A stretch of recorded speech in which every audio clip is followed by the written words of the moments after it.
Hey there, all you holes and poles. Welcome to May. May is National Masturbation Month. So we have quite an episode for you coming up talking about, giving yourself some self-love. But before we get to it, want to give a shout out to our friends at Manscaped. Manscaped is one of our key sponsors. They are friends of ours. They are awesome. So support for Come With Us podcast comes from Manscaped. Now, manscaped.com, you can use promo code Come With Us. You get 20% off your order and free shipping. They've got the Lawnmower 4.0 out there right now. And I know you've seen other commercials or you maybe seen somebody on social media talking about it. This thing is awesome. Got one myself. Beth has one. Tina has one. We all use it on our various male and lady parts, other body hair that needs to be done. Those blades are so sharp. They work so well. It's got the guard on there so you can adjust how high or how low you take the hair. It's so great. It keeps your junk nice and smooth, lets you make sure you're presentable down below. Then you can also go check out the Weed Whacker. That Weed Whacker will get up in your nose hairs, get your ear hairs, get everything trimmed up so you look your best. Because when you look your best, you're going to feel your best. So get to manscaped.com, use promo code Come With Us. You'll get free shipping and 20% off your order. They've also got the ball deodorant. They've got the chafing gel. That chafing gel goes on my junk every single day. Come out of the shower, put some of that chafing gel lotion on my balls, keeps them nice and smooth, and it doesn't smell bad either. So if you have some company downstairs, they're going to go, oh, hey, your balls don't smell like sweaty-ass, nasty balls. So get to manscaped.com, use promo code Come With Us, get 20% off your order and free shipping. Get yourself cleaned up for Masturbation May and enjoy the episode. Are you saying you faked with me? Yeah.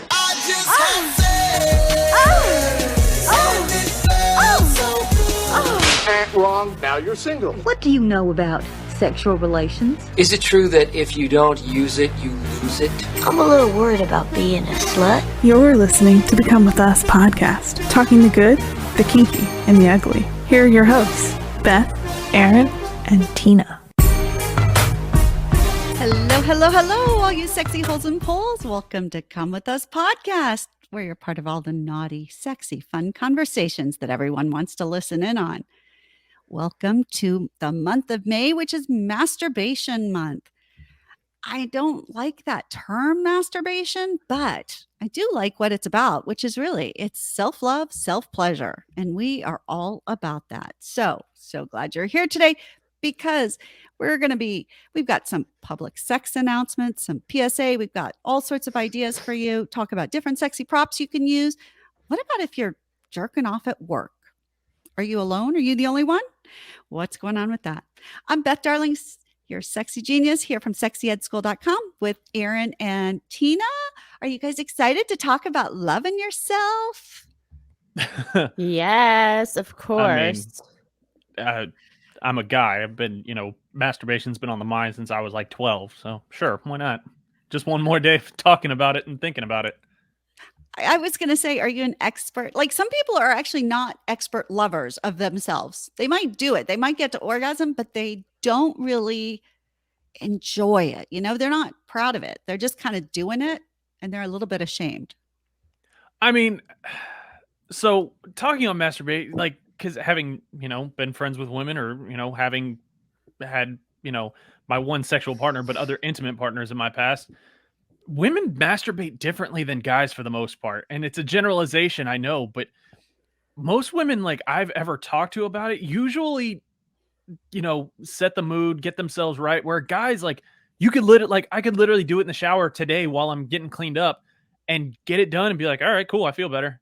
Like, all right, I had those endorphins released. Cool. Time to go on with my day. Whereas like a lot of women like to build up or read something or watch porn or something. Like, I don't need porn to get off. Yeah, it's fun, but I can just literally, I'm in the middle of cleaning it and all of a sudden, oops, all right, well. Okay. So you have the term, right, is spontaneous arousal. Like, I guess joke so. that the wind blows and then that's enough. But yeah. when you're jerking off, aren't you thinking about something sexy? Usually. Yeah. Okay. But like, this is going to get really graphic and really into my personal life. there have been times where I'm in the shower and I'm literally cleaning up and, all of a sudden I'm like, oh, well, that feels good. All right, well, blood's starting to flow. Why not? And then I start thinking about something sexual. But sometimes you're touching yourself and your genitals and it hits a spot and you're like, oh, that feels good. And then all of a sudden that chemistry in your brain goes, oh, hey, send blood down there real quick. And you're like, all right, well, what else do I have to do? Yeah, really. It just feels good, right? Keep it going. Why not? Yeah. I think when I was going through perimenopause, which is the point before menopause is when you haven't had a period for 12 months. So that's like at the end. Perimenopause is this process where your hormones are just whacked out and you never know what's going to go on. That was a period of time, I guess in my 50s, 40s. And I felt like what it must be like to be a teenage boy, where suddenly my body was just aroused and I had no idea why or where that came from. But it hadn't happened throughout most of my life. So that was a really interesting experience for me. So is that why, because this is going to be a small diversion, but is that why they say, women in their like mid to late 40s hit their sexual peak because those hormones are going so crazy that, they just jump your bones immediately? That I think that could be part of it, that things are kind of, we're in transition at that point. I think that's part of it. The other part is probably getting to the age of I don't give a fuck. I want it. I'm going to do whatever I want kind of thing. Yes. Yeah. Interesting. We kind of all right. come into our own. Yes. Accidental pun, but I like it. So and I am still surprised. I told somebody we were going to be recording this episode and they were like, why do you have to spend a whole podcast talking about it? And I was like, there are still people out there who either don't self-pleasure pretty much at all, even men. Crazy. Yeah, exactly. And but certainly a lot of women who may never have ever touched themselves intentionally, which is really shocking. And so I think that people need to know there is benefit. Again, the word masturbation is so clinical. It's not sexy, but it is so important. And there are so many benefits to it. What are you laughing at? Well, you say masturbation is clinical, which I get it. Yes, it is. It's just like intercourse or whatever. Yeah. But like anytime I even think of like I don't think of it as masturbating or anything like that. But even if I think of like the word jerking off, like that phrase is just funny to me. Like I get it. That phrase is what? I don't know. Huh? It's that funny to me. What? Like when like, hey, go jack off. Like that's just a funny phrase to me. Like it doesn't inspire anything. Like, I don't know. Anytime, like most of the colloquialisms around, or not colloquialisms, I guess the slang terms for masturbation usually are all just funny. Like it just makes me giggle. Like I'm like, dude, that's that's the dumbest fucking funny term. Why would you use that term?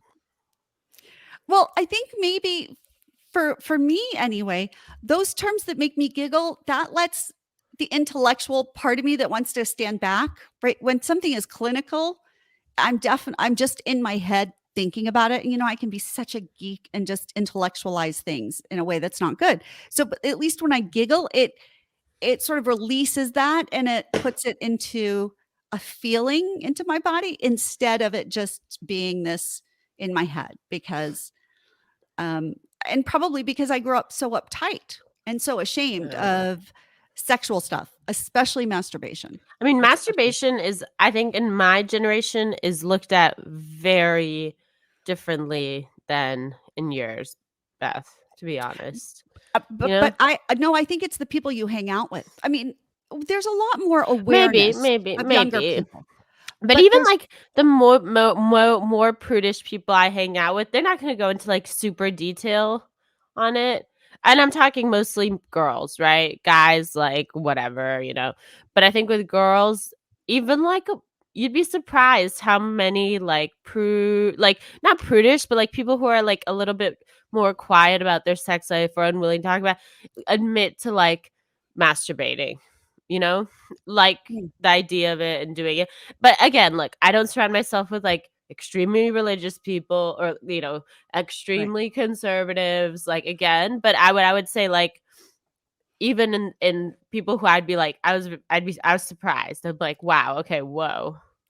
Like I mean, I'm a guy and I, aside from this podcast and my wife, that's the only time I've ever talked about it. Like I don't talk about it in my personal life with friends or other, people I have intimate relationships with or anything like that. I mean, I've been working on building a brand and becoming, a radio star for over 8 years. And eventually, if I have my own show, yeah, if it's going to come up, I'll talk a little bit about it. But like admitting to, rubbing one out in the shower is the most detail I've given aside from just talking to my wife. So like, Yeah. nobody else has heard me say that except for listeners and you two. Right, which I really appreciate. Again, that's what I love about you, Aaron, is that this is not something that is, quote, natural. This isn't the way that your friends interact and everything, and you're still willing to do it, which I think is what's really important. But, and Tina hangs out with people who are much more progressive Oh yeah, and totally. open and Yeah. stuff. It's Yeah. it's amazing because I'll tell you, like, the clients and stuff I know, it's just not always like that. But it's great when there's a group that does it. So, I Yeah. want to encourage. I'm not saying no, that's bad. I'm saying no, that's good. That's where we want to get. Yeah. But I so I think we've talked about this a little bit, but I learned to self-pleasure before I had any idea what sex was. I was 5 years old or something and had a sleepover with a friend, or maybe it wasn't even a sleepover, maybe it was an afternoon, but whichever. And she was like, "Oh, if you do this," and she got on her tummy and she's like, "And you touch yourself there," she's like, "It feels really good." Yeah. And I was like, "Oh, you are so right." I had no idea. I don't even know when I learned the term masturbation, but I was doing that for a long time after that. So And funnily enough, I have some crazy, like, I think I actually have some really interesting anecdotes about that when I was a kid. Mhm. And maybe this like goes towards like my friend or the just generally like the open environment we grew up in, but like most of my friends started masturbating around like, which is normal, around like 9-10 years old, right? But like also a lot of us, and I'm not sure if I would call it sexual experimentation, but we experimented with each other as the girls sexually at a very, very young age.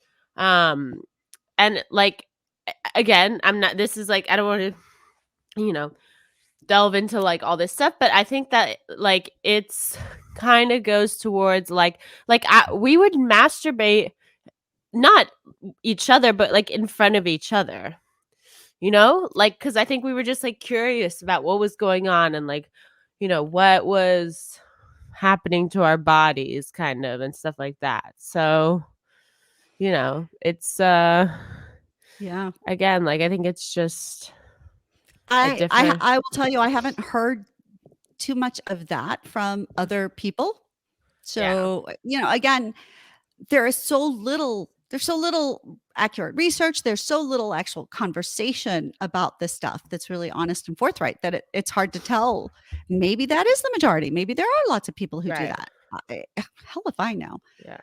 I know that for me, at some point, I cannot remember, but I knew I shouldn't do this. Maybe even right away, that I shouldn't do this around other people. And maybe that's because I was taught that my genital area, like I was ashamed of it. I was ashamed of nudity. I didn't think it was okay to let anybody see me naked, even my sister, and we shared a room. So somehow I guess maybe I just knew that touching that area was something I shouldn't let other people know that I did, but I don't know. I remember being mortified about it. Even to the point of sometime having guests over, older, family or friends and something that were just, again, sharing a room with me.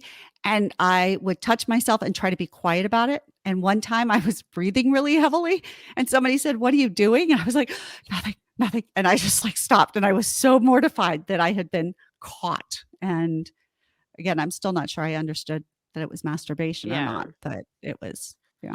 But let's move on. I think we should talk about more, just kind of how to maybe celebrate Masturbation Month, or like what, some tips, some Okay, well, Aaron pointers. has one tip, and then what's your Literally he's got one tip. PSA, public sex I mean, for announcement. guys, we've talked about it in the past, and lube ups your masturbation game. And I get it. You know, maybe you don't think of it. Maybe you don't have any in the house. Maybe you and you think it's, we preach the benefits of lube while you're having sex, anyways. But having it there, or you go, oh well, it takes too long. No, it doesn't. Keep the bottle near your bed, or keep it somewhere that you can get to it easily. Don't go put it at the top of a closet in a box. Keep it somewhere where it's kind of handy. And then, when the mood strikes or you want to do it, grab a little, put it on your hand, and a little bit goes a long way. We had a conversation weeks ago now with our buddy Ryan from Systems Joe about their lube. And like, there's one specifically that my wife and I are using that a little bit goes a long way. And it's really, really great stuff. Yeah. And there are special masturbation creams, because people sometimes they'll use hand lotion, but again, hand lotion is specifically designed to get absorbed by your skin. So that is not going to last very long. And if it's scented, it burns. Yeah. Right. So you just, get some good and try different ones to figure out what you like. And maybe this is kind of the other PSA, public sex announcement, is that even if you are partnered, self-pleasure, self-love is absolutely okay. It should not be something shameful. I say it's just like if you and your partner, the chances of you needing the same number of calories as each other is like slim to none. The chances of you needing to eat at the same time every time your partner needs to eat is slim to none. So we need to recognize that it is okay to have different libidos. And I certainly want to encourage people to have great, sexy intimacy with their partner, but sometimes you can have self-pleasure, and that can still count towards like your relationship with your partner. You can tell them about it. You could be like, I'm thinking about you, or this is what I'm going to think about now. But having the freedom to be able to take care of your sexy desires is a way of alleviating the guilt and obligation of your partner. Like, they're not responsible for all of your sexual pleasure. In fact, they're not responsible for your sexual pleasure. They're responsible for theirs. You're responsible for yours. And hopefully those mean that you enjoy things together for both your sakes. But I think too often people get coupled and then think, oh, now I shouldn't do this anymore. Right. And that's not a healthy. You should definitely be masturbating either together, or if it's not your thing or you haven't tried it before, you should try it, but like at least, apart and stuff. But be honest. I do think you should be honest that you're masturbating and stuff, Well, not only that, how many benefits are there? Like, I know you have a list right in front of you. How many benefits are there to masturbating for not only your mental sanity, but your actual like physical well-being and stuff like that? Yeah. So we know, right, the orgasm itself, and then add the stimulation like of personal touch and everything. So you get the happy hormones, you get a dose of dopamine, which is the happy stuff. You get some oxytocin that makes you want to bond. You get some endorphins. Orgasm helps alleviate, decrease the amount of cortisol in your body, which is the stress hormone. Orgasm helps you fight infection 20% more, makes you look 10 years younger because it's good for your skin. It's good for every system in your body. It helps keep your hormone levels at a steady thing. So it helps fight depression, et cetera, et cetera. So it is basically, it's the magic pill. And there's no pill, and there's nothing artificial. So cortisol is the part in your body that holds on and stores fat. So if you're like, say you're somebody who likes to work out or thinks that they need to, whether or not, be happy with the body that you have if you are.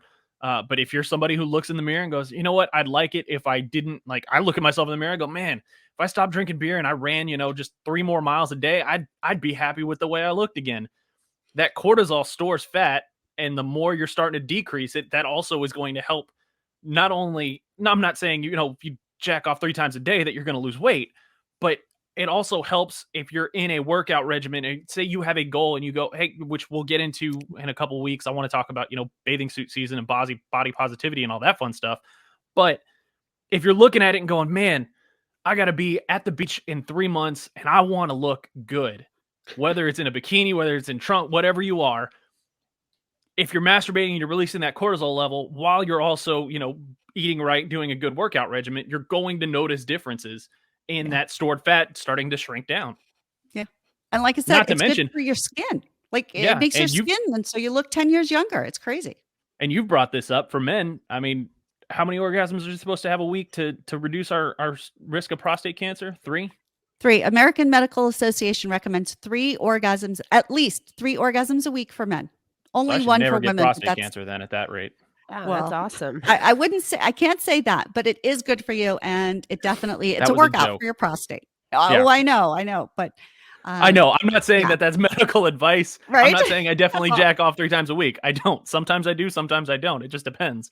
But yeah. So okay, so they also, one thing, when men have any sort of ED issues, actually self-pleasure can be a way to sort of restore and get comfortable and to figure things out and get the pressure off, and that can help you relieve and alleviate the ED issues. Just because so much of that is about performance anxiety. Like, oh shit, last time I couldn't get it up. What's going to happen this time? Well, if you can self-pleasure and you can think about, you understand your body, you can tell when things are getting, aroused, you can tell when maybe you're about to come, you can practice edging, you can do all sorts of things that are going to help you know and relate with and control your body in a healthy, happy way. Right. And the same thing for women who, because it is harder for us to orgasm, like we're just a little bit more complicated versus men. We talked about this orgasmic inevitability. Stroke, stroke, stroke, stroke, stroke. Sooner or later, men go, boo. Sorry. Yeah. But women, not so much. So again, getting comfortable with our body is kind of the only, it's the first step towards being able to help somebody else get comfortable and to be able to relax ourselves and to enjoy an orgasm, I think. So. Okay. And then do you know how many people actually masturbate like at work? No well way. over 50%. Is there a statistic for that? Yeah. Oh, yeah. What'd you say, Aaron? I said well over 50%. Wait. Let me I don't remember. guess. I saw a study months ago during a radio game, and I don't remember the exact number, but it was more than 50%. And I was like, yeah, not surprising. I think maybe closer to like 35, maybe. That's very good. So I don't know where you saw the over 50%, Aaron, but I almost It might have been 50% of men. Yeah, that's what I was kind of wondering. Yeah, because that's probably what I remember. That's what stuck out. Yeah, but some when you ask women, that's going to bring down the average. Yeah, but still, the average, the research I showed said about 40%, 40% of people, which is I thought was really pretty shocking. But okay, so let me read you. The potential benefits of workplace masturbation include stress reduction, mood enhancement, increased concentration. Okay, so those are all great, right? Yeah. How? Like how? Like without getting into trouble, it's obviously your work. Stall? Yeah, bathroom stall is very common. Sometimes if you have a locking office, you have. But at the same time, like think about it, like even with a dude fapping, like you can sometimes hear it, like like it's not like it's something that's totally quiet, and like especially with women, they use toys and like it still gets wet. Like I think it would work maybe in like a single locking bathroom. But at the same time, also you like can go down. I mean, if you drive to work, if you're a commuter to work kind of thing, you can go and actually, sit in your car, especially for women, because there's not really a mess to clean up. You can, if you have your vibrator in your car, you can go sit there and just lean your seat back for 20 minutes. That's true. You can put it in your car. Garage. But at the same time, think about it. Dudes masturbating in their car during a break on work, and like someone walks by, like that would be more efficient for women. Yeah. Guys, locking bathrooms, locking office, locking office, yeah. Or you're doing it in an open or in a bathroom stall, and the second you hear movement, you just stop and you hold on for a second. Yeah. I mean, obviously, you can do it, but I would also, fair warning. I'm sure there are a lot more people who would want to do it, maybe and it's just situation. Half the they're country in. is now working from home remotely because That's true. offices, That is true. companies are Remote saying, hey, work. as long as you get your stuff done from home, who cares? So For that makes it sure. even easier to just go, you know what? For sure. I just got done with this meeting. Pause. I'm going to go take When care was of that myself. study done? Was it done but pre-pandemic or post-pandemic? Do you know? So that one was pre-pandemic, but then Okay. a very limited survey Yeah. during the pandemic conducted by Time Out New York. And Yeah. again, so I'm not sure how thorough, but still during the pandemic, they found 39% of respondents reported masturbating at work. And during, then the Yellow Octopus, surveyed 1,000 people from the US, UK, Australia, and Canada. And during the pandemic, and during that research, they found 35% of men and 17% of women acknowledged that they self-pleasured while working remotely. Yeah. What I love is one person was quoted as saying, "It's like I get paid to masturbate." It's Well, like, I oh mean- my God, this is, yeah. So, But- we don't. It's weird because I'm technically unemployed, but like Beth, you've aside from like once you left law, you've been your own kind of boss, so you're not an hourly kind of employee. And yes, a lot of employees are salaried too, but there's a lot of hourly workers out there where hell, if you can get it done in a good 10 minutes and you take your bathroom break or whatever for 10 minutes and you get one out, yeah, you got paid for rubbing one out. Yeah. Good for you. Plus, there are psychologists who really do it. Say that Napoleon Hill, right, from Think and Grow Rich, he found that bricklayers who were having happy, healthy sex, that he had laid twice as many bricks. So there are still psychologists who suggest that basically, if they are given a few minutes to self-pleasure, that they will be less stressed, that they will, it could replace the cigarette break. I loved that, right? Because that's what people do. Instead, they go smoke, which doesn't help anybody and makes them smell bad. Well, But even if they now, I mean, cigarette sales are down. There's not nearly as many. I mean, vaping is taking Everyone over a I lot. know at Jules. Everyone. Like, Okay, well, so literally whatever. everyone. But I'm saying, so that's what we know. We've always known that people need a little stress relief at work. Right. And the fact is that masturbation is much healthier and much more productive and makes you easier to get along with and doesn't have the health drawbacks and stuff. So Right. it is really kind of amazing. Let's see. It says that, okay, the only advice is to make sure if you're doing it on the regular and you're getting bolder and you're not being respectful about where or taking more risks, like you're in an office but not locking a door or whatever, that's when you got to stop and think about what are you doing and is this actually healthy? So again, if it's just sort of discreet and well-timed, anything, but to me, that's the difference between healthy and addiction is when you're not necessarily in control or you're not making great choices about something. That's when you got to say, wait. But interestingly too, that's what a lot of people think about porn. And there's all this talk about porn addiction and stuff now. And we're going to have an expert talking about sex addiction at some point soon. But in terms of porn use during masturbation, the research shows that if somebody is using porn, not at like a compulsion, but just periodically, yeah, right, just sometimes, then as long as they don't have shame about it, there is no detriment to doing that. But it's that if somebody is like sneaking off, so for example, I know there are partnered people who don't tell their spouses or partners that they solo pleasure, so they're trying to be sneaky about it. Then they feel bad about it. If they're watching porn and they're not thinking that porn is a good thing, then that can decrease their ability to have good sexy with somebody else.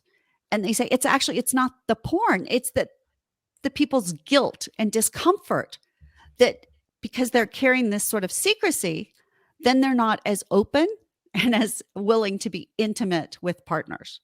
And I thought that's a really interesting point that people should remember. So if you can listen to this episode with your partner, suggest that they listen. If you can talk about what your habits are, if you have a partner who doesn't really have a high libido and you can encourage them to start self-pleasuring and cheer them on for that, then and make sure that neither one of you is carrying around any guilt or shame about it. We've talked about our, back in what was it, September or whatever, we talked about, having sex every day for a month or having some type of, sexual interaction with your partner every day for a month. Whether Yeah. you're married, whether you're single, whatever your relationship thing is, take the entire month of May, 31 days, just rub one out every day. Get it done. See what happens. I bet you'll find yourself in a better mood at the end of the month. And I bet everybody you interact with will be like, man, you've been a lot happier lately. Yeah. Wonder Right. why. Right. I And mean, encourage your partner masturbating. to. Sorry, it makes me feel. I know we've talked about the endorphin thing a lot, but it's just if I get that like horny feeling and I need to masturbate, like I cannot do much. Obviously, like I am a functioning human being, and like sometimes you gotta, whatever. But at the same time, like if I have the 15 minutes or whatever, I'll do like it just makes my head a lot more clear. It everything about it is just like kind of, Yeah. Well, I mean, not only that, we've talked about it before. We're running out of time here, but post-nut clarity is a real thing for men and women. There's, we all belong, or well, Tina and I belong to a subreddit, which is a lot of adult, like it's sex over 30. So it's a lot of people who are now moved on from the, more younger way of dealing with sex. And there've been a lot of people who've gone, you know what, I'm going out on a date tonight. What are your advice? And then everybody always has the same advice. First date, rub one out before you leave, because that's going to keep you from making dumb decisions, or it'll keep you from just being, and I've seen other guys go, it'll keep you from saying anything you think she wants to hear. Because once you get your orgasm out of the way, your brain is like, okay, I can be me. I can be authentic. I don't have to try to impress somebody overly and then start selling them a false bill of goods of who I am. Right. So you can discriminate in a positive way between something good and whatever, and know your boundaries. So there's a lot to that. So, and what's interesting about sexy, and then I think we probably have to wrap up, but I think the amazing part is that self-pleasure, like that orgasm can help you sleep, and it can also help wake you up and energize you during the day. Absolutely. It is completely magical in that sense, right? Yeah, it's one of those weird things. Yeah. The great equalizer.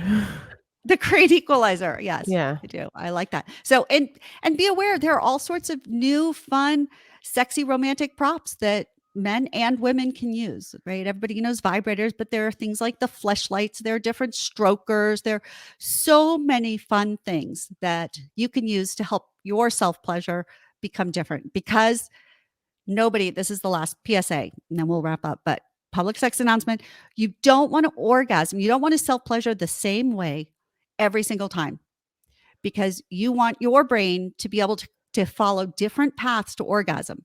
And if you self-pleasure, like if you do 30 days during the month of May and you always are thinking the same fantasy, you're using the same hand, you're in the same position, you're just going to basically carve that one path in your head to orgasm. And it makes it harder then to orgasm different ways. So every time I say stand up, sit down, left hand, right hand, think a different fantasy, read a different, article, watch different porn, but keep it creative even when you're by yourself, or especially when you're by yourself. And that'll also roll over with partners. So do it differently. Give yourself lots of different options and different props, different lubes, different scents, whatever you want. So that self-love is always fun, interesting. And again, it should be sexy, fun, and you should feel totally wholehearted about it. Yeah, absolutely.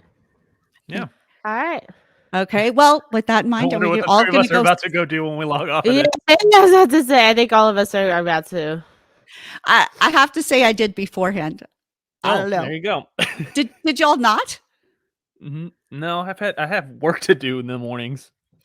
I was like, no, I'm reading this. I was like, of course I'm going to. Plus, it gives me like a glow. It gives me a little energy. Yeah. So, okay.